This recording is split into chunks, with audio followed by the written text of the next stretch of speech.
ನಮಸ್ಕಾರ ವೀಕ್ಷಕರೇ, ಏಷ್ಯಾನೆಟ್ ಸುವರ್ಣ ನ್ಯೂಸ್ನ ಜಾತಕ ಫಲ ವಿಶೇಷ ಕಾರ್ಯಕ್ರಮಕ್ಕೆ ಸ್ವಾಗತ. ನಾನು ನಯನ ಶಂಕರ್.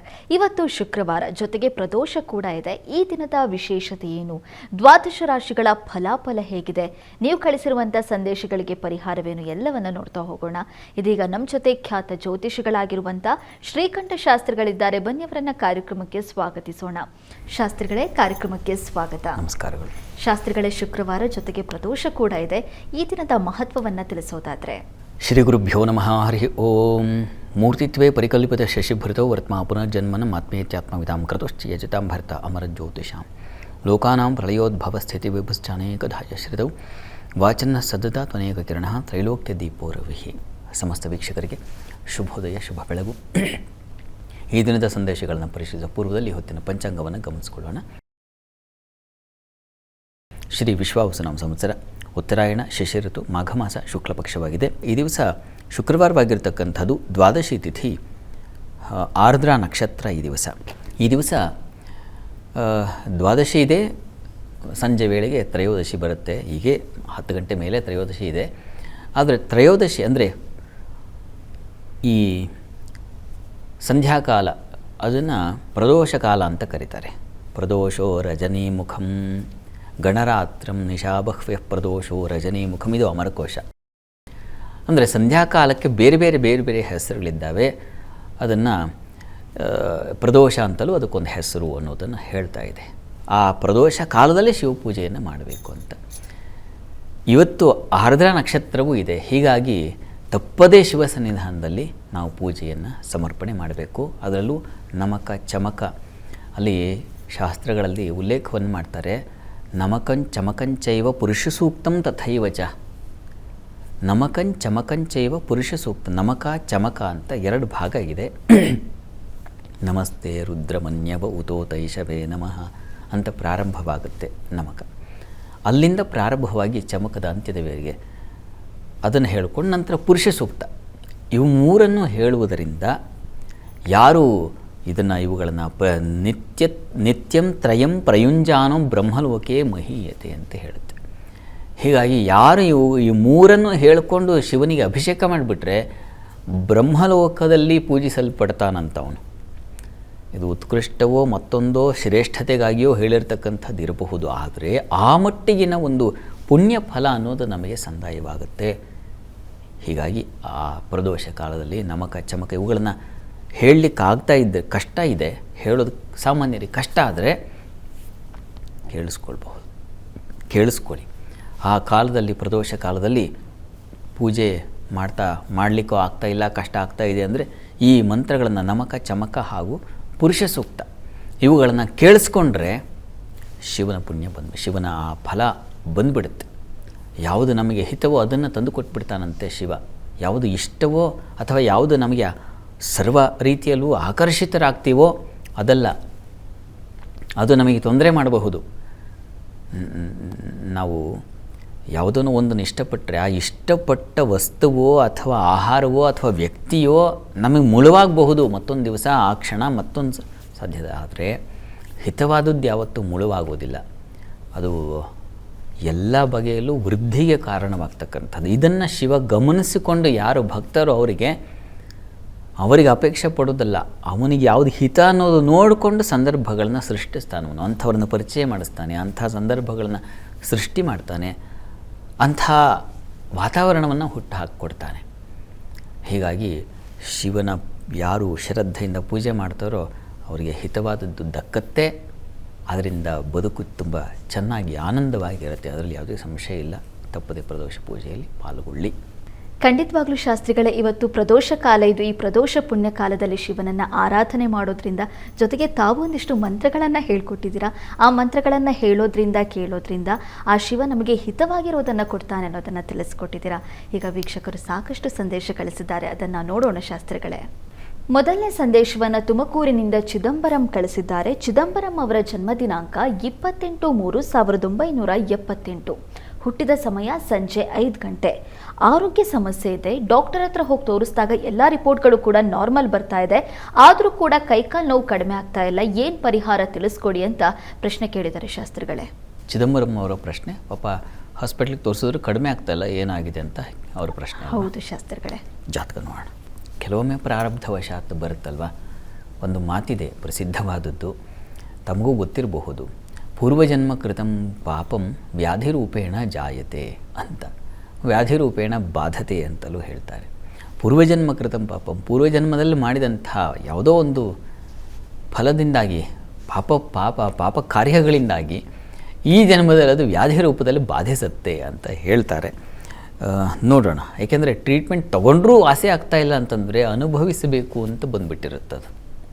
ಹೀಗಾಗಿರುತ್ತೆ. ಪ್ರಸ್ತುತ ಶುಕ್ರದಶೆಯಲ್ಲಿ ತಮಗೆ ರವಿ ಭುಕ್ತಿ ನಡೀತಾ ಇದೆ. ಈ ಸಂದರ್ಭದಲ್ಲಿ ನಿಮ್ಮ ಜಾತಕದಲ್ಲಿ ರವಿ ಅಷ್ಟಮದಲ್ಲಿದ್ದಾನೆ. ಲಗ್ನಾಧಿಪತಿ ಅಷ್ಟಮದಲ್ಲಿದ್ದಾನೆ. ಇದು ಬಾಧೆ. ಸೂರ್ಯಗ್ರಹ ಶಾಂತಿ ಮಾಡಿಸೋದು ತುಂಬ ಒಳ್ಳೆಯದು. ಸಾಧ್ಯವಾದರೆ ದಯವಿಟ್ಟು ಮಾಡಿಸಿ. ಮತ್ತು ಶಿವಕವಚವನ್ನು ಹೇಳ್ಕೊಳ್ಳಿ. ಸೂರ್ಯಗ್ರಹ ಶಾಂತಿ, ಶಿವಕವಚ ಇವೆರಡು ಹೇಳ್ಕೊಳ್ಳೋದ್ರಿಂದ ತುಂಬ ಒಳ್ಳೆಯದು. ಒಂದು ಆಯುಷ್ಯ ಹೋಮ ಮಾಡಿಸೋದು ತುಂಬ ಒಳ್ಳೆಯದು. ಅಷ್ಟಮದಲ್ಲಿ ಲಗ್ನಾಧಿಪತಿ ಇದ್ದಾಗ, ಅವನ ಕಾಲ ನಡೀತಾ ಇದ್ದಾಗ ಸ್ವಲ್ಪ ತೊಂದರೆ ಮಾಡುತ್ತೆ. ನಮಗೆ ಸಹಿಸ್ಕೊಳ್ಳೋಕ್ಕಾಗದೇ ಇರತಕ್ಕಂಥ ತೊಂದರೆಗಳು ಬಂದುಬಿಡುತ್ತೆ. ಹೀಗಾಗಿ ಇದು ಯಾವುದರಿಂದ ಸರಿ ಹೋಗುತ್ತಪ್ಪ? ವೈದ್ಯಕೀಯ ಶಕ್ತಿಯಿಂದ ಆಗ್ತಾಯಿಲ್ಲ ಅಂದರೆ, ಮನುಷ್ಯ ಸಾಮಾನ್ಯನಿಂದ ಆಗ್ತಾಯಿಲ್ಲ ಅಂದರೆ ಅಸಾಮಾನ್ಯ ಶಕ್ತಿಯ ಕಡೆಗೆ ನಾವು ಹೋಗಬೇಕಾಗುತ್ತೆ. ಹೀಗಾಗಿ ಭಗವಂತನ ಕೃಪೆ ಆದರೆ ನಾವು ತಗೊಳ್ಳೋ ಸಣ್ಣ ಟ್ಯಾಬ್ಲೆಟ್ ಕೂಡ ಅದು ನಮಗೆ ಸಂಜೀವಿನಿ ಆಗಿಬಿಡುತ್ತೆ. ಹೀಗಾಗಿ ತಾವು ಸೂರ್ಯನ ಆರಾಧನೆ ಮಾಡಿ, ಭಗವಂತನಲ್ಲಿ ಶ್ರದ್ಧೆ ಭಕ್ತಿಗಳನ್ನಿಡಿ, ಭಗವಂತ ನಿಮ್ಮ ಸಂಕಟವನ್ನು ಬಿಡಿಸ್ತಾನೆ, ಸಂಶಯ ಬೇಡ. ಒಳ್ಳೆಯದಾಗಲಿ ತಮಗೆ. ಸರಿ ಶಾಸ್ತ್ರಿಗಳೇ, ಮುಂದಿನ ಸಂದೇಶವನ್ನು ಮಂಡ್ಯದಿಂದ ಲೋಕೇಶ್ ಅವರು ಕಳಿಸಿದ್ದಾರೆ.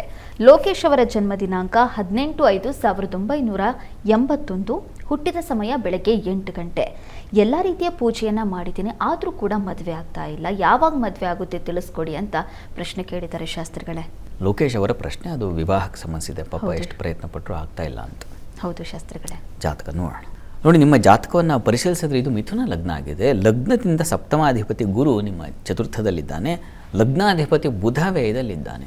ಲಗ್ನಾಧಿಪತಿ ವ್ಯಯದಲ್ಲಿದ್ದಾಗ ಸಾಮಾನ್ಯವಾಗಿ ಯಾವುದೊಂದಕ್ಕೂ ಹೋರಾಟ ಮಾಡಬೇಕು, ಬಹಳ ಬೇಗ ದಕ್ಕೋದಿಲ್ಲ, ಅದನ್ನು ಸೂಚಿಸುತ್ತೆ. ಮತ್ತು ಈಗ ಬುಧದಶೆಯಲ್ಲಿ ತಮಗೆ ಗುರುಭುಕ್ತಿ ನಡೀತಾ ಇದೆ. ಯಾರೂ ಸಪ್ತಮಾಧಿಪತಿನೂ ಒಂದೇ ಕಾಲ ನಡೀತಾ ಇದೆ. ಇಷ್ಟು ದಿವಸ ಈ ಕಾಲ ಇರಲಿಲ್ಲ, ಹೀಗಾಗಿ ಈಗ ನಡೀತಾ ಇದೆ. ಹೀಗಾಗಿ ಈಗ ಪ್ರಯತ್ನ ಮಾಡಿ, ಖಂಡಿತ ಅನುಕೂಲ ಉಂಟಾಗುತ್ತೆ. ಆತಂಕ ಮಾಡ್ಕೋಬೇಡಿ. ಅಲ್ಲಿ ಕಲತ್ರ ಸಂಸ್ಥಸ್ಯ ಕಲತ್ರ ದೃಷ್ಟೇರ್ ದಶಾಗಮೇವಾಥ ಕಲತ್ರ ಪಸ್ಯ ತತ್ರ ಕಲತ್ರ ಲಾಭ ಅಂತ ಹೇಳುತ್ತೆ. ಕಲತ್ರನಾಥನ ಭುಕ್ತಿ ಕಾಲಗಳಲ್ಲಿ ಬಹಳ ಮುಖ್ಯವಾಗಿ ನಮಗೆ ಆ ಫಲ ಬರುತ್ತೆ ಅಂತ ಪ್ರಯತ್ನ ಮಾಡಿ. ಒಂದು ಸಲ ಸಾಧ್ಯವಾದರೆ ಶಿವಸನ್ನಿಧಾನದಲ್ಲಿ ಒಂದು ಗಿರಿಜಾ ಕಲ್ಯಾಣ ಮಾಡಿಸಿ. ಪಾರ್ವತಿ ತುಂಬ ಕಠಿಣವಾದ ತಪಸ್ಸನ್ನು ಆಚರಿಸಿ ಶಿವನನ್ನು ಪಡೆದಳು. ಎಲ್ಲ ಅಲಂಕಾರ ಆಭರಣಗಳು ಅಲ್ಲ, ಶಿವನನ್ನು ಪಡಿಬೇಕಾಗಿದ್ದರೆ ನಮಗೆ ಅಂತರಂಗದ ಆಭರಣ ಬಹಳ ಮುಖ್ಯವಾಗುತ್ತೆ. ಶ್ರದ್ಧೆ ಅನ್ನುವಂಥ ಪುಷ್ಪ ಸಮರ್ಪಣೆ ಮಾಡಿದ್ರೆ ಭಗವಂತ ಬರ್ತಾನೆ ಅನ್ನೋದು ಅರ್ಥ ಮಾಡಿಕೊಂಡು ಆ ರೀತಿಯ ಪ್ರಯತ್ನ ಪಟ್ಟಳು. ಅವಳಿಗಾಯಿತು ವಿವಾಹ. ಹೀಗಾಗಿ ಅಂಥ ಸ್ವಯಂವರ ಪಾರ್ವತಿ ಹವನವೋ ಅಥವಾ ಗಿರಿಜಾ ಕಲ್ಯಾಣವನ್ನು ಮಾಡಿ ಆ ಆದಿ ದಂಪತಿಗಳ ಕೃಪೆಯಿಂದ ನಿಮಗೂ ಒಂದು ದಾಂಪತ್ಯ ಏರ್ಪಾಡಾಗುತ್ತೆ. ಸಂಶಯ ಬೇಡ. ಒಳ್ಳೆಯದಾಗಲಿ. ಸರಿ ಶಾಸ್ತ್ರಿಗಳೇ, ಮುಂದಿನ ಸಂದೇಶವನ್ನು ಬೆಂಗಳೂರಿನಿಂದ ಶ್ರೀನಿಧಿ ಅವರು ಕಳಿಸಿದ್ದಾರೆ. ಶ್ರೀನಿಧಿ ಅವರ ಜನ್ಮ ದಿನಾಂಕ 22/10/1983. ಹುಟ್ಟಿದ ಸಮಯ ಮಧ್ಯಾಹ್ನ 3 ಗಂಟೆ. ಕೆಲಸದಲ್ಲಿ ತುಂಬ ಕಿರಿಕಿರಿ ಆಗ್ತಾ ಇದೆ, ಹಾಗಾಗಿ ಸ್ವಂತ ವ್ಯಾಪಾರ ಏನಾದರೂ ಮಾಡಬಹುದಾ ತಿಳಿಸ್ಕೊಡಿ ಅಂತ ಪ್ರಶ್ನೆ ಕೇಳಿದ್ದಾರೆ ಶಾಸ್ತ್ರಿಗಳೇ. ಶ್ರೀನಿಧಿಯವರ ಪ್ರಶ್ನೆ ಸ್ವಂತ ವ್ಯಾಪಾರ ಮಾಡಬಹುದಾ ಅಂತ. ಕೆಲಸದಲ್ಲಿ ತೊಡಕಾಗ್ತಿದೆ. ಹೌದು ಶಾಸ್ತ್ರಿಗಳೇ. ಅದೇ ಸಾಮಾನ್ಯರ ಯೋಚನೆಯೇ ಹೀಗಿರುತ್ತೆ. ಅಂದರೆ ತಕ್ಷಣ ಕೆಲಸ ಕಿರಿಕಿರಿ ಆಗ್ತಾಯಿದೆ, ಇನ್ಯಾರ್ದೋ ಅಧೀನದಲ್ಲಿ ಇರೋದು ಹೇಗಪ್ಪ, ನಾನು ಸ್ವಂತವಾಗಿ ಮಾಡಿಬಿಡೋಣ ಅಂತ. ಸ್ವಂತವಾಗಿ ಮಾಡಿದ್ರೆ ಆಮೇಲೆ ಆಗ್ತಕ್ಕಂಥ ತಲೆನೋವು ಗೊತ್ತಿರಲ್ಲ ಪಾಪ. ಅದಕ್ಕೆ ಅಖಾಡಕ್ಕೆ ಇಳಿದಾಗಲೇ ಗೊತ್ತಾಗುತ್ತೆ. ನೀವು ಸ್ವಂತ ವ್ಯಾಪಾರ ಮಾಡಿದ ಮೇಲೆ ಒಂದು ದಿನ ನಿಮಗೆ ರಜೆ ಸಿಗೋದಿಲ್ಲ. ಹೇಗೋ ಶನಿವಾರವೋ ಭಾನುವಾರವೋ ಅಥವಾ ಭಾನುವಾರವೋ ಒಂದು ದಿವಸವಾದರೂ ಬಿಡುವಾಗಿ ನಿರಾಳವಾಗಿ ನಿದ್ದೇನೋ ಮಧ್ಯಾಹ್ನೋ ಇನ್ನೇನೋ ಒಂದು ವ್ಯವಹಾರ ಮತ್ತೊಂದು ಮಾಡ್ತಾ ಇರ್ತೀರ. ಸ್ವಂತ ವ್ಯಾಪಾರಕ್ಕೆ ಇಳಿದ್ರೆ ಇದನ್ನು ಚೆನ್ನಾಗಿ ಅರ್ಥ ಮಾಡಿಕೊಂಡು ಈ ಕಷ್ಟಕ್ಕೆ ನಾನು ಪಕ್ಕ ಆಗ್ತೀನಿ, ಕೆಲಸ ಬಿಟ್ಟ ಮೇಲೆ ಸಂಸ್ಥೆ ಕಟ್ಟೋದು ಅಂತಂದರೆ ಏನು ತಮಾಷೆನೇನ್ರಿ? ಅಲ್ಲಿ ಕಿರಿಕಿರಿ ಆಗ್ತಾಯಿದೆ ಅಂತ ಹೇಳಿ ನಾನೊಂದು ಮಾಡ್ತೀನಿ ಅಂದರೆ ನಿಮಗೆ ಕಿರಿಕಿರಿ ಮಾಡೋರು 100 ಜನ ಸಿಗ್ತಾರಲ್ವಾ? ಇದನ್ನು ತಾಳ್ಕೊಳ್ಳೋದು ಹೇಗೆ? ತುಂಬ ಕಷ್ಟ ಆಗುತ್ತೆ ನಿಜವಾಗ್ಲೂ. ಎಲ್ಲ ಅಂದ್ಕೊಂಡ್ಬಿಟ್ಟಿರ್ತಾರೆ, ಸಾಮಾನ್ಯಗೆ ಯೋಚನೆ ಮಾಡೋದು ಹಾಗೆ, ಏನೋ ಸ್ವಂತ ಮಾಡೋಣ. ಸ್ವಂತ ಮಾಡಲಿಕ್ಕೆ ನಿಮಗೆ ನಿರಂತರವಾದ ಉತ್ಸಾಹ ಮತ್ತು ಆಲಸ್ಯಹೀನತೆ ಅಂತಾರೆ, ಆಲಸ್ಯ ರಹಿತತೆ ಅದು ಇರಬೇಕಾಗುತ್ತೆ. ಆಲಸ್ಯವೇ ಇರಬಾರ್ದು ನಿಮಗೆ. ಬೆಳಗಾಗಿದ್ದರೆ ಇದೇ ಆಲೋಚನೆ ಆಗ್ತಾ ಇರುತ್ತೆ, ಬೆಳಗಾಗಿದ್ದರೆ ಇದೇ ಕೆಲಸ, ಹಗಲು ರಾತ್ರಿ ಏಕವಾಗಿ ದುಡಿಯೋದು. ಒಂದು ದಿನ ರಜಾ ಹಾಕಿದ್ರು ಅಲ್ಲಿ ಏನಾಯಿತು ಏನು, ಈ ಚಿಂತೆ ವ್ಯಾಪಾರಿಗೆ ಗೊತ್ತಿರುತ್ತೆ. ಒಬ್ಬ ವ್ಯಾಪಾರಿಯನ್ನು ನೀವು ಒಬ್ಬಲ್ಲ, ಒಂದು 10-15 ಜನ ಬೇಡ, ಒಂದು 50 ಜನ ವ್ಯಾಪಾರಿಗಳನ್ನು ಸಂದರ್ಶನ ಮಾಡಿ, ಪರಿಚಯ ಮಾಡ್ಕೊಳ್ಳಿ, ಅವ್ರ ಕಷ್ಟ ಏನು ಕೇಳ್ಕೊಳ್ಳಿ, ಅವ್ರಿಗೆ ಬೇರೆ ಬೇರೆ ಸಮಸ್ಯೆಗಳು ಹೇಗೆ ಬಂದು ಎರಗ್ತಾ ಇರುತ್ತೆ ಅಂದರೆ ಇನ್ವೆಸ್ಟ್ಮೆಂಟ್ ಮಾಡೋದಾ, ಇದು ಮತ್ತೊಂದು ಮಗದೊಂದು, ಈ ಥರ ಲಕ್ಷ ಸಮಸ್ಯೆಗಳು ಬಂದುಬಿಡುತ್ತೆ. ಹೀಗಾಗಿ ಅದಕ್ಕೆ ಬೇಕು ಧೃತಿಶಕ್ತಿ. ನೋಡೋಣ, ನಾನು ನಿಮ್ಮ ಉತ್ಸಾಹವನ್ನು ಹಾಳು ಮಾಡ್ತಿಲ್ಲ, ಹೇಳ್ತಾ ಇದ್ದೀನಿ ಪ್ರಸ್ತುತ ಏನಾಗುತ್ತೆ ಮುಂದೆ ಸವಾಲು ಅನ್ನೋದನ್ನು ಹೇಳ್ತಾ ಇದ್ದೀನಿ ನಿಮಗೆ. ನೋಡಿ, ನಿಮ್ಮದು ಕುಂಭಲಗ್ನ, ಲಗ್ನದಿಂದ ಕರ್ಮಾಧಿಪತಿ ಕುಜ ನಿಮಗೆ ಸಪ್ತಮದಲ್ಲಿದ್ದಾನೆ, ಮಿತ್ರಕ್ಷೇತ್ರದಲ್ಲಿ ಗುರು ಇರ್ತಕ್ಕಂಥದ್ದು ತುಂಬ ಒಳ್ಳೆಯದು. ಪ್ರಸ್ತುತ ನಿಮಗೆ ಕುಜದಶೆಯಲ್ಲಿ ಈಗ ನಡೀತಾ ಇರತಕ್ಕಂಥದ್ದು, ಕೇತು ಭುಕ್ತಿ ನಡೀತಾ ಇದೆ. ನಾಳೆ ಮುಂದೆ ಮಾರ್ಚ್ ನಂತರ ಶುಕ್ರ ಪ್ರಾರಂಭವಾಗುತ್ತೆ. ಶುಕ್ರ ಬಲಹೀನನಾಗಿದ್ದಾನೆ, ಹೀಗಾಗಿ ನಿಮಗೆ ಚೆನ್ನಾಗಿದೆ. ಚಂದ್ರ ಚೆನ್ನಾಗಿದ್ದಾನೆ, ತುಂಬ ಚೆನ್ನಾಗಿದ್ದಾನೆ. ಹೀಗಾಗಿ ಚಂದ್ರ ಚೆನ್ನಾಗಿದ್ದರೆ ರಸದ್ರವ ವ್ಯಾಪಾರಗಳೆಲ್ಲ ಚೆನ್ನಾಗಾಗುತ್ತೆ. ಹಾಲು ಹೈನು ಅಥವಾ ಹೋಟೆಲ್ ರಿಲೇಟೆಡ್ ಆಗಿರ್ತಕ್ಕಂಥದ್ದು, ಜ್ಯೂಸ್ ಸೆಂಟ್ರ್ ಆಗಿರ್ತಕ್ಕಂಥದ್ದು, ಕೋಕೋನಟ್ ರಿಲೇಟೆಡ್ ಆಗಿರ್ತಕ್ಕಂಥದ್ದು, ಅಥವಾ ಕೃಷಿ, ಈ ಹೈನುಗಾರಿಕೆ, ಮತ್ತು ಬಹಳ ಮುಖ್ಯವಾಗಿ ನರ್ಸರಿ, ಇವುಗಳಿಗೆಲ್ಲ ಸಂಬಂಧಿಸಿರ್ತಕ್ಕಂಥದ್ದೆಲ್ಲ ತಾವು ಮಾಡಬಹುದು. ಚೆನ್ನಾಗಿದೆ, ಸಂಶಯ ಇಲ್ಲ ಅದರಲ್ಲಿ. ಗುರುವು ಚೆನ್ನಾಗಿರೋದ್ರಿಂದ ಈ ಗ್ರಂಥಿಗೆ ಅಂಗಡಿಯೋ ಈ ಥರದ್ದೇನಾದರೂ ಪ್ರಯತ್ನ ಮಾಡಬಹುದು. ಅಥವಾ ದೇವಸ್ಥಾನಗಳಿಗೆ ಬೇಕಾಗಿರ್ತಕ್ಕಂಥ ಪರಿಕರಗಳು, ಸಮಿತ್ತು, ದ್ರವ್ಯ, ಇಂಥ ವ್ಯಾಪಾರ ಅದೆಲ್ಲ ಗ್ರಂಥಿಗೆ ಸೇರುತ್ತೆ. ಹೀಗೇನು ಮತ್ತು ಇದು ಹೂಬತ್ತಿಯೋ ಅಥವಾ ಅದೇ ಇವುಗಳಿಗೆ ಸಂಬಂಧಿಸಿರ್ತಕ್ಕಂಥದ್ದು ಒಂದು ಹೇಳಿದ್ರೆ ಅಷ್ಟು ನೀವು ಗುರ್ತು ಹಾಕ್ಕೊಳ್ಳಿ. ಇವುಗಳನ್ನೆಲ್ಲ ಮಾಡಲಿಕ್ಕೆ ಆಗುತ್ತೆ. ಆದರೆ ಕಾಲ ನಿಮಗೆ ಶುಕ್ರ ನಡೀತಾ ಇರೋದ್ರಿಂದ ಸ್ವಲ್ಪ ವೀಕ್ ಆಗಿದ್ದಾನೆ. ಶುಕ್ರ ನೀಚಾಭಿಲಾಷಿ, ಹೀಗಾಗಿ ಬಲ ಕಡಿಮೆ ಇದೆ. ಈಗ ತತ್ಕಾಲದಲ್ಲಿ ನೀವು ಇರತಕ್ಕಂತಹ ಕೆಲಸದಲ್ಲಿ ಮುಂದುವರಿಲಿಕ್ಕೆ ಅವಕಾಶ ಏನಪ್ಪ, ಅದಕ್ಕೆ ಮುಂದುವರಿಯೋಕ್ಕೆ ಸಹಾಯ ಏನಪ್ಪ ಅಂದರೆ ಗಣಪತಿ ಪ್ರಾರ್ಥನೆ ಮಾಡ್ಕೊಳ್ಳಿ. ಗಣಪತಿ ಹಾಗೂ ಸುಬ್ರಹ್ಮಣ್ಯ ಸ್ವಾಮಿಗೆ ಪ್ರತಿ ಮಂಗಳವಾರ ಸ್ವಲ್ಪ ಬೆಲ್ಲ ಸಮರ್ಪಣೆ ಮಾಡಿ ನೋಡಿ. ಒಂದು 6 ತಿಂಗಳು ವರ್ಷ ಪ್ರಯತ್ನ ಮಾಡಿ. ಇದನ್ನು ಸರಿ ಹೋದರೆ ಮತ್ತೊಮ್ಮೆ ಸಂದೇಶ ಕಳಿಸಿ, ಸರಿ ಹೋಗಿಲ್ಲ ಅಂದರೂ ಕಳಿಸಿ, ಮುಂದೆ ನೋಡೋಣ. ಒಳ್ಳೆಯದಾಗಲಿ. ಸರಿ ಶಾಸ್ತ್ರಿಗಳೇ, ಮುಂದಿನ ಸಂದೇಶವನ್ನು ಮಂಗಳೂರಿನಿಂದ ಸುಂದರಂ ಅವರು ಕಳಿಸಿದ್ದಾರೆ. ಸುಂದರಂ ಅವರ ಜನ್ಮ ದಿನಾಂಕ 18/9/1989. ಹುಟ್ಟಿದ ಸಮಯ ಮಧ್ಯಾಹ್ನ 2 ಗಂಟೆ. ಹಣಕಾಸಿನ ಸಮಸ್ಯೆ ಬಹಳಾನೇ ಇದೆ, ಸಾಲ ಎಷ್ಟು ತೀರಿಸಿದ್ರೂ ಕೂಡ ಮುಗಿತಾನೇ ಇಲ್ಲ, ಇದಕ್ಕೇನು ಪರಿಹಾರ ತಿಳಿಸ್ಕೊಡಿ ಅಂತ ಪ್ರಶ್ನೆ ಕಳಿಸಿದ್ದಾರೆ ಶಾಸ್ತ್ರಿಗಳೇ. ಸುಂದರಂನವ್ರ ಪ್ರಶ್ನೆ ಪಾಪ ಸಾಲಕ್ಕೆ ಸಿಕ್ಕಾಕೊಂಡ್ಬಿಟ್ಟಿದ್ದಾರಲ್ವ? ಹೌದು ಶಾಸ್ತ್ರಿಗಳೇ. ಜಾತಕ ನೋಡಿ, ನಿಮ್ಮ ಜಾತಕವನ್ನು ಪರಿಶೀಲಿಸಿದ್ದು ಧನು ಲಗ್ನವಾಗಿದೆ. ಲಗ್ನದಲ್ಲಿ ಶನೈಶ್ಚರನಿದ್ದಾನೆ. ಷಷ್ಠಾಧಿಪತಿ, ಋಣಸ್ಥಾನದ ಅಧಿಪತಿ ಶುಕ್ರ ನಿಮ್ಮ ಜಾತಕದಲ್ಲಿ ಚೆನ್ನಾಗಿದ್ದಾನೆ. ಹೀಗಾಗಿ ಸಾಲದಿಂದ ಹೊರಗೆ ಬರ್ತೀರಾ, ಸಂಶಯ ಬೇಡ.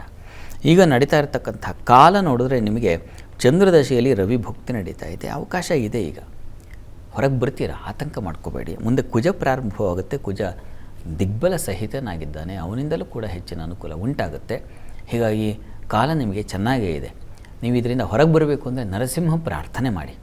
ಕ್ರೂರಗ್ರಹೈ ಪೀಡಿತಾನಾಂ ಭಕ್ತಾನಾಂ ಅಭಯಪ್ರದಂ ಶ್ರೀ ನರಸಿಂಹಂ ಮಹಾವೀರಂ ನಮಾಮಿ ಋಣಮುಕ್ತಯೇ.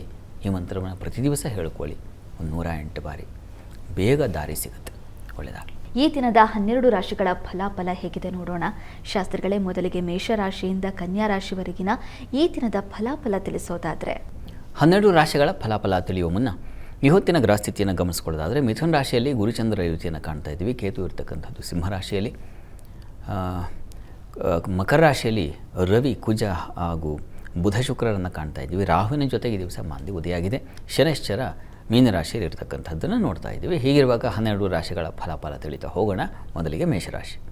ಮೇಷರಾಶಿಯವರಿಗೆ ಈ ದಿವಸ ಲಾಭದಾಯಕ ದಿನವಾಗಿದೆ. ವಿದೇಶ ವಹಿವಾಟು ತುಂಬ ಚೆನ್ನಾಗಿರುತ್ತದೆ. ಔಷಧ, ರಾಸಾಯನಿಕ ಪರಿಕರಗಳು ಇವುಗಳಿಂದ ಹೆಚ್ಚಿನ ಲಾಭ, ಪೆಸ್ಟಿಸೈಡ್ಸ್ ಅಂತೀವಲ್ಲ, ಅವುಗಳಿಂದ ಹೆಚ್ಚಿನ ಅನುಕೂಲ, ಲಾಭ ಗಳಿಕೆಗೆ ಅವಕಾಶ ಇದೆ ಅನ್ನೋದನ್ನು ಸೂಚಿಸ್ತಾ ಇದೆ. ಮತ್ತು ಔಷಧ ವ್ಯಾಪಾರಿಗಳಿಗೆ ತುಂಬ ಚೆನ್ನಾಗಿದೆ. ಮತ್ತು ಈ ದಿವಸ ನಿಮಗೆ ಸಹೋದರ ಸಹೋದರಿಯರ ಸಹಕಾರ, ಸೇವಕರಿಂದ ಸಹಕಾರ, ಬಂಧುಗಳಿಂದ ಜೊತೆಗೆ ಉಪಕಾರ ಆಗ್ತಕ್ಕಂಥದ್ದು, ಇದೆಲ್ಲ ತುಂಬ ಚೆನ್ನಾಗಿದೆ. ಈ ದಿವಸ ಕೆಲಸ ಕಾರ್ಯಗಳಲ್ಲೂ ಅನುಕೂಲ ಕಾಣ್ತೀರ. ಈ ದಿವಸ ಚೆನ್ನಾಗಿದೆ. ಈ ದಿವಸ ಪ್ರಾರ್ಥನೆ, ಈ ದಿವಸ ಸುಬ್ರಹ್ಮಣ್ಯ ಪ್ರಾರ್ಥನೆಯನ್ನೇ ಮಾಡಿ. ಇನ್ನು ವೃಷಭ ರಾಶಿಯವರಿಗೆ ಈ ದಿವಸ ಸುಗ್ರಾಸ ಭೋಜನ, ಮನೆಯವರ ಜೊತೆಗೆ, ಕುಟುಂಬದವ್ರ ಜೊತೆಗೆ ಸಾಮರಸ್ಯ, ಉತ್ತಮ ಒಡನಾಟ, ಮತ್ತು ಈ ದಿವಸ ವಿದ್ಯಾರ್ಥಿಗಳಿಗೆ ತುಂಬ ಚೆನ್ನಾಗಿರ್ತಕ್ಕಂಥದ್ದು. ಅಧ್ಯಯನದಲ್ಲಿ ಆಸಕ್ತಿ ಮತ್ತು ವಿಶೇಷವಾದ ಅನುಕೂಲ ಉಂಟಾಗುವುದು ಈ ರೀತಿಯಲ್ಲಿದೆ. ಕೆಲಸದಲ್ಲಿ ಮಾತ್ರ ಸ್ವಲ್ಪ ತೊಡಕನ್ನು ಸೂಚಿಸ್ತಾ ಇದೆ. ಸ್ವಲ್ಪ ವಿಘ್ನಗಳು, ತೊಡಕುಗಳು, ವಿಷವರ್ತುಲ, ಕೆಲಸದಲ್ಲಿ ಇಂಥದ್ದೊಂದು ವಾತಾವರಣ ಇದೆಯಾ ಅಂತ ನೀವೇ ಬೆರಗಾಗುವ ಸಾಧ್ಯತೆ ಅದನ್ನು ಸೂಚಿಸ್ತಾ ಇದೆ ಈ ದಿವಸ. ಅಂಥದ್ದೊಂದು ಅನುಭವಕ್ಕೆ ಬರಬಹುದು ಈ ದಿವಸ. ತಪ್ಪದೇ ಸುಬ್ರಹ್ಮಣ್ಯ ಸನ್ನಿಧಾನದಲ್ಲಿ ರುದ್ರಾಭಿಷೇಕ ಮಾಡಿಸಿ. ಇನ್ನು ಮಿಥುನ ರಾಶಿಯವರಿಗೆ ಈ ದಿವಸ ಕೆಲಸ ಕಾರ್ಯಗಳಲ್ಲಿ ಹೆಚ್ಚಿನ ಅನುಕೂಲ. ಈ ದಿವಸ ಧನ ಸಮೃದ್ಧಿ. ಈ ದಿವಸ ಮತ್ತು ನಾಳೆ 2 ದಿವಸ ನಿಮಗೆ ಸುಗ್ರಾಸ ಭೋಜನ, ಧನ ಸಮೃದ್ಧಿ, ನಿಮ್ಮ ಮಾತಿಗೆ ಬೆಲೆ, ಇದೆಲ್ಲ ತುಂಬ ಚೆನ್ನಾಗಿದೆ ಇವರೇ. ಆದರೆ ಈ ದಿವಸ ನಿಮಗೆ ಈ ಶ್ರದ್ಧೆ ಕಡಿಮೆ, ಆಲಸ್ಯ ಹೆಚ್ಚು, ಅದನ್ನು ಸೂಚಿಸ್ತಾ ಇದೆ. ಹುಷಾರು. ಇನ್ನು ಉಳಿದ ಹಾಗೆ ತಂದೆ ಮಕ್ಕಳಲ್ಲೂ ಅಷ್ಟೇ ಸ್ವಲ್ಪ ಮನಸ್ತಾಪ, ಈ ತುಂಬ ಅತಿಯಾದ ಕಲಹದ ವಾತಾವರಣ ಸೃಷ್ಟಿಯಾಗಬಹುದು, ಗಮನ ಇರಲಿ. ಮತ್ತು ಅಶುಚಿ, ಮೈಲಿಗೆ, ಇನ್ಯಾವುದೋ ಒಂದು ರೀತಿಯ ಒಂದು ಅಸಮಾಧಾನ ವಾತಾವರಣ, ಇದನ್ನೆಲ್ಲ ಸೂಚಿಸ್ತಾ ಇದೆ. ಹೀಗಾಗಿ ಈಶ್ವರನ ಆರಾಧನೆ ಮಾಡಿ. ಶುಚಿಗೆ ಅವನೇ ದೇವತೆ. ಹೀಗಾಗಿ ಅಗ್ನಿಯನ್ನು ಅತ್ಯಂತ ಶುಚಿ ಅಂತ ಕರೀತಾರೆ. ಹೀಗಾಗಿ ಅಗ್ನಿ ಪ್ರಾರ್ಥನೆ, ಶಿವ ಪ್ರಾರ್ಥನೆ, ಶಿವನು ಅಗ್ನಿ ಒಂದೇ, ಪ್ರಾರ್ಥನೆ ಮಾಡಿ. ಇನ್ನು ಕರ್ಕಟಕ ರಾಶಿಯವರಿಗೆ ಈ ದಿವಸ ಕೆಲಸ ಕಾರ್ಯಗಳಲ್ಲಿ ಹೆಚ್ಚಿನ ಅನುಕೂಲ. ಈ ದಿವಸ ಅತಿಯಾದ ಓಡಾಟ, ಅಲೆದಾಟ ಮತ್ತು ವಸ್ತುನಷ್ಟತೆ ತೊಡಕನ್ನು ಸೂಚಿಸ್ತಾ ಇದೆ. ಸ್ವಲ್ಪ ಹುಷಾರು. ದುಃಖಕ್ಕೆ ಒಳಗಾಗ್ತೀರಾ. ಯಾವುದೋ ಒಂದು ವ್ಯಸನ, ಬೇಡದ ಚಟ ಶುರುವಾಗ್ಬಿಡುತ್ತೆ, ಅಥವಾ ಇನ್ಯಾರ್ದೋ ಒಂದು ಸಂಪರ್ಕದಿಂದಾಗಿ ತೊಂದರೆಗೆ ಅವರು ಪಾಪ ತಲೆನೋವು ಮಾಡ್ಕೊಂಡಿರೋದು, ಆದರೆ ಅದು ನಿಮ್ಮ ತಲೆಗೂ ಬಂದುಬಿಡುತ್ತೆ. ಆ ರೀತಿಯಲ್ಲಿ ಆಗೋ ಸಾಧ್ಯತೆ. ಬಹಳ ಎಚ್ಚರಿಕೆಯಿಂದ ಇರಬೇಕು ಈ ದಿವಸ. ಅವರಿವರ ಸಹವಾಸಕ್ಕೆ ಹೋಗಬೇಡಿ. ಈ ದಿವಸ ತಪ್ಪದೆ ಈಶ್ವರನ ಆರಾಧನೆ ಮಾಡಿ ನೀವು ಕೂಡ. ಇನ್ನು ಸಿಂಹರಾಶಿಯವರಿಗೆ ಈ ದಿವಸ ಲಾಭದಾಯಕ ದಿನ. ಈ ಕೃಷಿಕರಿಗೆ, ಹಾಲು ಹೈನು ಕ್ಷೇತ್ರದವರಿಗೆ, ನರ್ಸರಿ ಕ್ಷೇತ್ರಗಳಲ್ಲಿ ಕೆಲಸ ಮಾಡೋರಿಗೆಲ್ಲ ತುಂಬ ಚೆನ್ನಾಗಿದೆ. ಶಿಕ್ಷಣ ಕ್ಷೇತ್ರದಲ್ಲಿ ಅವರಿಗೆ ಲಾಭದಾಯಕವಾಗಿದೆ. ಹೋಟೆಲ್ ಇಂಡಸ್ಟ್ರಿಯಲ್ಲಿ ಅವರಿಗೆ ಲಾಭದಾಯಕವಾಗಿದೆ. ಚೆನ್ನಾಗಿದೆ ಇವರೇ, ತುಂಬ ಚೆನ್ನಾಗಿದೆ.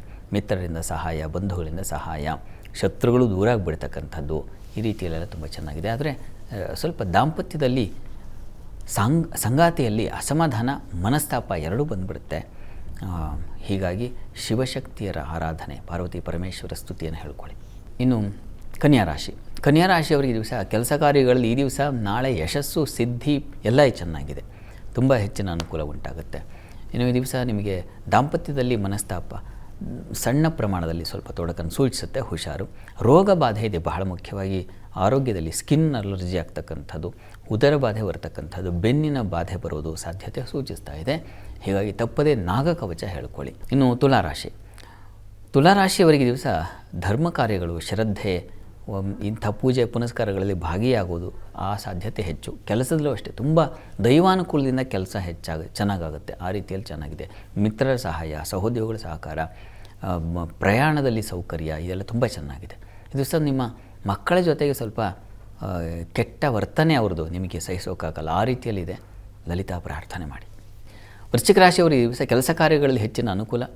ದಾಂಪತ್ಯದಲ್ಲಿ ಅನ್ಯೋನ್ಯತೆ, ಸಾಮರಸ್ಯ. ಈ ದಿವಸ ನಿಮಗೆ ಹಿತವಾದವರಿಂದ ಬೇಸರ ಆಗುವ ಸಾಧ್ಯತೆಯೂ ಇದೆ. ತುಂಬ ಇಷ್ಟಪಟ್ಟಿರ್ತೀರಲ್ಲ, ಅಥವಾ ಯಾರ ಜೊತೆಗೂ ತುಂಬ ಆತ್ಮೀಯತೆ ಇರೋದಲ್ಲ, ಅಂಥವರಿಂದ ನಿಮಗೆ ತೊಂದರೆ, ನೋವು ಬಂದುಬಿಡುತ್ತೆ. ಸುಖಹಾನಿ ಈ ದಿವಸ. ನಿಮಗೆ ನಿದ್ರಾಹೀನತೆ, ಏನೋ ಒಂದು ಸಲ ಕಿರಿಕಿರಿ, ಹೃದ್ರೋಗ ಬಾಧೆಗಳು, ಇದನ್ನೆಲ್ಲ ಸೂಚಿಸ್ತಾ ಇದ್ದೇವೆ. ನಾಗ ಪ್ರಾರ್ಥನೆ ಮಾಡಿ. ನಾಗ ಸನ್ನಿಧಾನದಲ್ಲಿ ರುದ್ರಾಭಿಷೇಕ ಮಾಡಿಸೋರೆ ಬಹಳ ಒಳ್ಳೆಯದು. ಧನುರಾಶಿಯವರಿಗೆ ಈ ದಿವಸ ಕೆಲಸ ಕಾರ್ಯಗಳಲ್ಲಿ ಹೆಚ್ಚಿನ ಅನುಕೂಲ. ನಿಮಗೆ ಈ ದಿವಸ ಮಿತ್ರರಿಂದ ಸಹಾಯ, ಬಂಧುಗಳಿಂದ ಸಹಕಾರ ಚೆನ್ನಾಗಿದೆ. ಈ ದಿವಸ ಸ್ವಲ್ಪ ಗಂಟಲ ಬಾಧೆ ಬರ್ಬೋದು. ಗಂಟಲು, ಕಿವಿ ಬಾಧೆ ತುಂಬ ಕಿರಿಕಿರಿ ಮಾಡುತ್ತೆ. ಬೇಗ ತಪಾಸಣೆ ಇತ್ಯಾದಿ ರಕ್ಷಣೆ ಮಾಡ್ಕೊಳ್ಳೋದು ಬಹಳ ಒಳ್ಳೆಯದು. ತಪ್ಪದೆ ನೀವು ನಾಗಕವಚ ಹೇಳ್ಕೊಳ್ಳಿ. ಈ ದಿವಸ ಸಂಗಾತಿಯಲ್ಲಿ ಸಾಮರಸ್ಯ, ಅನ್ಯೋನ್ಯತೆ ತುಂಬ ಚೆನ್ನಾಗಿದೆ. ವ್ಯಾಪಾರಿಗಳಿಗೂ ಚೆನ್ನಾಗಿದೆ. ಮಕರ ರಾಶಿಯವರಿಗೆ ಈ ದಿವಸ ಆಹಾರ ವ್ಯತ್ಯಾಸ ಆಗುತ್ತೆ, ಸಾಧ್ಯತೆ ಇದೆ. ಹುಷಾರು, ಎಚ್ಚರ ವಹಿಸಿ. ವಿದ್ಯಾರ್ಥಿಗಳಿಗೆ ತೊಂದರೆಗಳು, ತೊಡಕುಗಳು, ಅಲ್ಲಿ ಆಗಿರೋ ಗಲಾಟೆ ಅಪ್ಪ ಅಮ್ಮಂದ್ರ ತನಕ ಬಂದುಬಿಡುತ್ತೆ. ಹುಷಾರು, ಗಮನ ಇರಲಿ. ಹಣಕಾಸಿನ ವ್ಯತ್ಯಾಸ ಮಾಡ್ಕೊಂಬಿಡೋ ಸಾಧ್ಯತೆ, ತೊಂದರೆ ಆಯಿತು, ಈ ರೀತಿಯಲ್ಲಿ ಆಗಿಬಿಡುತ್ತೆ. ಹುಷಾರು. ಇನ್ನು ಈ ದಿವಸ ಸ್ವಲ್ಪ ಆರೋಗ್ಯವೂ ವ್ಯತ್ಯಾಸ ಆಗೋ ಸಾಧ್ಯತೆ ಇದೆ. ಶುಗರು ಇತ್ಯಾದಿ ಸಿಹಿಯಿಂದ ತೊಂದರೆಗಳು, ಹೀಗಾಗಿ ಗಮನ ಇರಲಿ. ಕೆಲಸ ಕಾರ್ಯಗಳಲ್ಲಿ ಅನುಕೂಲ ಇದೆ, ಚೆನ್ನಾಗಿದೆ. ಪ್ರಾರ್ಥನೆಗೆ ದಿವಸ ತಪ್ಪದೇ ಅನ್ನಪೂರ್ಣೇಶ್ವರಿ ಪ್ರಾರ್ಥನೆ ಮಾಡಿ. ನೀವು ಕೂಡ ನಾಗ ಸನ್ನಿಧಾನದಲ್ಲಿ ಅಭಿಷೇಕ ಮಾಡಿಸಿ. ಇನ್ನು ಕುಂಭರಾಶಿಯವರಿಗೆ ಆರೋಗ್ಯ ವ್ಯತ್ಯಾಸ ಇದೆ. ತಲೆನೋವು, ಕಣ್ಣಿನ ಬಾಧೆ ಸೂಚಿಸ್ತಾ ಇದೆ. ಹುಷಾರು. ಉಳಿದ ಹಾಗೆ ಮಕ್ಕಳಿಂದ ಅನುಕೂಲ, ಬುದ್ಧಿ, ಚುರುಕು ಬುದ್ಧಿ, ಇನ್ನೊಂದು ಮತ್ತು ಅಂದರೆ ಆಲೋಚನಾ ಶಕ್ತಿ ಚೆನ್ನಾಗಿದೆ. ಹೀಗಾಗಿ ಬೇರೆ ಬೇರೆ ಕಾರ್ಯಗಳಲ್ಲಿ ತೊಡಗತಕ್ಕಂಥ ಸಾಧ್ಯತೆ ಚೆನ್ನಾಗಿದೆ. ಕೆಲಸಗಾರರಿಗೆ ಪರಿಶ್ರಮ ಜಾಸ್ತಿ ಇದೆ. ಕೆಲಸದ ಒತ್ತಡ ಇದೆ. ಇನ್ನೂ ಸ್ವಲ್ಪ ದಿವಸ ಕಾಲ ನಿಮಗೆ ಸಮಾಧಾನ ಇಲ್ಲ. ಈ ದಿವಸ ಅಂತೂ ತಲೆ ಕೆಟ್ಟೋಗುವಷ್ಟರ ಮಟ್ಟಿಗೆ ಯಂತ್ರದ ಉಪಾಧಿಯಲ್ಲಿ ತಲೆ ಓಡ್ತಾ ಇರುತ್ತೆ. ಇದಕ್ಕೆ ಏನಪ್ಪ ಪರಿಹಾರ? ಶಿವನ ಪ್ರಾರ್ಥನೆ, ಶಿವ ಸನ್ನಿಧಾನದಲ್ಲಿ ಅಭಿಷೇಕ ಮಾಡಿಸಿ. ಇನ್ನು ಮೀನರಾಶಿಯವರಿಗೆ ಸೌಖ್ಯದ ದಿನ, ಸಮಾಧಾನ, ನೆಮ್ಮದಿ ಇವುಗಳ ದಿನ ಈ ದಿವಸ. ಸ್ನೇಹಿತರು, ಬಂಧುಗಳ ಜೊತೆಗೆ, ಆತ್ಮೀಯರ ಜೊತೆಗೆ ಒಡನಾಟ ಚೆನ್ನಾಗಿರುತ್ತೆ. ವಿದ್ಯಾರ್ಥಿಗಳಿಗೆ ಅನುಕೂಲಕರವಾಗಿದೆ. ಮುಖ್ಯವಾಗಿ ಪ್ರಯಾಣದಲ್ಲಿ ಸೌಖ್ಯತೆ ಇದೆ. ಕೃಷಿಕರಲ್ಲಿ, ಹಳ್ಳಿಗಳಲ್ಲಿ ತುಂಬ ಒಳ್ಳೆಯ ಸಾಮರಸ್ಯದ ವಾತಾವರಣ ಚೆನ್ನಾಗಿದೆ. ದಾಂಪತ್ಯದಲ್ಲೂ ಅನ್ಯೋನ್ಯತೆ ಇದೆ, ಚೆನ್ನಾಗಿದೆ. ಕಾಲಿಗೆ ಪೆಟ್ಟಾಗಬಹುದು ಅಥವಾ ಇನ್ನೇನೋ ಕಾಲಿನ ಸಮಸ್ಯೆಗಳು, ಇನ್ಫೆಕ್ಷನ್ ಆಗೋ ಸಾಧ್ಯತೆ ಇದೆ. ನಾಗಕವಚ ಹೇಳ್ಕೊಳ್ಳಿ ನೀವು ಕೂಡ. ಈ ದಿವಸ 12 ರಾಶಿಗಳವರು, ರಾಶಿ ಗೊತ್ತಿಲ್ಲ ಅಂತಕ್ಕಂಥವ್ರು ಹೇಳಬಹುದಾದ ಮಂತ್ರ ಗಮನಿಸಿ. ಓಂ ವೃಷಭಾರೂಢಾಯ ನಮಃ. ಈ ಮಂತ್ರ ಹೇಳ್ಕೊಳ್ಳಿ, ಶಿವನ ಮಂತ್ರ ಅನುಕೂಲ ಆಗುತ್ತೆ. ಶಾಸ್ತ್ರಿಗಳೇ, ಈ ದಿನದ ವಿಶೇಷತೆ, ದ್ವಾದಶ ರಾಶಿಗಳ ಫಲಾಫಲ, ವೀಕ್ಷಕರ ಸಂದೇಶಗಳಿಗೆ ಪರಿಹಾರ ತಿಳಿಸ್ಕೊಟ್ಟಿದ್ದೀರಾ. ಧನ್ಯವಾದಗಳು ಶಾಸ್ತ್ರಿಗಳೇ. ಸರ್ವೇ ಜನಾಃ ಸುಖಿನೋ ಭವಂತು, ಸಮಸ್ತ ಸನ್ಮಂಗಳಾನಿ ಭವಂತು. ಎಲ್ಲರಿಗೂ ಶುಭವಾಗಲಿ. ವೀಕ್ಷಕರೇ, ಇದಾಗಿತ್ತು ಇವತ್ತಿನ ಜಾತಕ ಫಲ ವಿಶೇಷ ಕಾರ್ಯಕ್ರಮ. ನೇರ, ದಿಟ್ಟ, ನಿರಂತರ ಸುದ್ದಿಗಾಗಿ ನೋಡ್ತಾ ಇರಿ ಏಷ್ಯಾನೆಟ್ ಸುವರ್ಣ ನ್ಯೂಸ್.